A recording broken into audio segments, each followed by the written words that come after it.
বন্ধুরা, আমার সকল সাউন্ড লাভার ও ইউটিউবার বন্ধুদের জানাই আন্তরিক প্রীতি ও শুভেচ্ছা।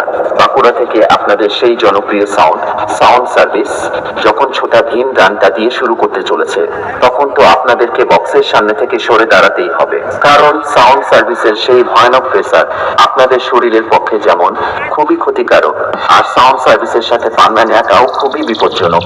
সাউন্ড সার্ভিসের সাথে যে লড়তে আসে তাদের দু পায়ের নিচে খাপ করে হাওড়া ব্রিজ হয়ে যায়। মনে রাখবেন বন্ধুরা, সাউন্ড সার্ভিস হলো সেই ভয়ানক বাদশা যার সামনে কেউ লড়তে আসলে ভিতরের ক্লাস বাইরের প্যান্ট দুটোই ভিজে যায়। তাই বলছি বন্ধুরা, সাউন্ড সার্ভিসের সামনে থেকে দূরে থাকুন আর অন্যজনদেরও দূরে রাখুন। আর বেশি ভাট না বকে চলুন এবার শুরু করি।